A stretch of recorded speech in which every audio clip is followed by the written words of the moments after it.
Hachette Audio presents Home Run Kid Races On by Matt Christopher. Text by Stephanie Peters. Read by Joshua Swanson.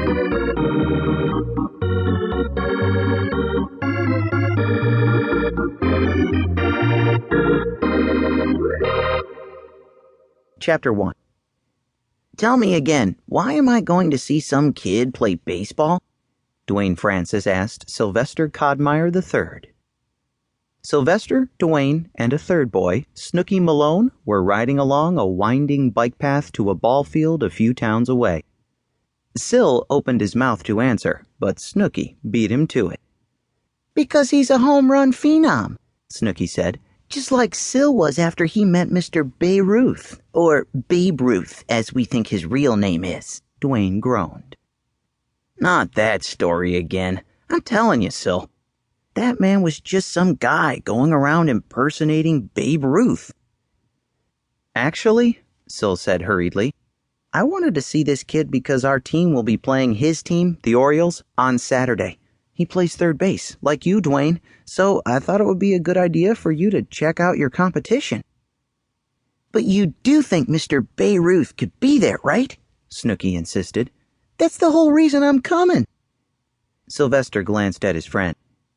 "What do you mean?" "My wildest dream is to have a paranormal experience. An experience you, my good friend Syl, have had not once, but 3 times, Snooky explained. "I figure my best chance of having one is to stick close to you." Sylvester pedaled faster so he wouldn't see Duane's expression. He knew that Duane thought Snooky was an oddball, not that Syl blamed him. He had trouble believing some of the weird stuff Snooky talked about, too. But then he would think about the strange and wonderful things that had happened in his baseball past. And suddenly, what Snooky believed didn't seem so far-fetched after all. It had all started when Sylvester tried out for his first baseball team, the Hooper Redbirds.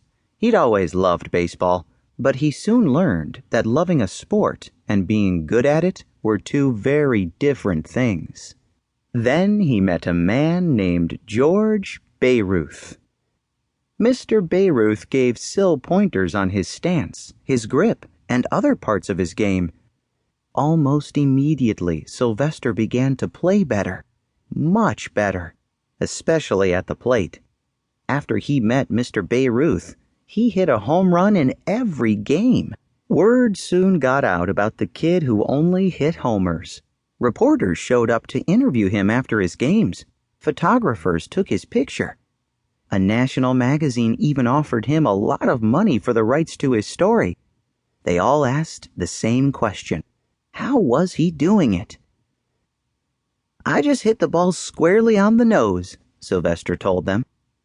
If they weren't satisfied with that reply, well, he couldn't help it. It was the best answer he could give, because he wasn't completely sure himself how he was doing it. Snooky, however, claimed to know where Sylvester's amazing abilities had come from. Snooky had a passion for astrology. He believed that the positions of the stars, the moon, the sun, and the planets affected people's lives on Earth. "You're a Gemini," Snooky said, referring to the zodiac sign for people who were born at the end of May. "And right now, Geminis are very powerful. That's why you're hitting so well." Syl didn't buy all that astrology mumbo-jumbo. He didn't believe Snooky when he said Geminis could see into the beyond either. Not at first, anyway. It was only much later, when Syl was knee-deep in an ongoing mystery, that he wondered if there was something to what Snooky said after all. George Ruth was a great help to Sylvester, but he was something of a puzzle, too. For one thing, no one but Syl had ever seen him, not even when Mr. Ruth was sitting in the crowded stands during games. For another, Syl always seemed to play his best when Mr. Ruth was there. By season's end, Syl couldn't help but wonder, who was Mr. Ruth? The mystery deepened.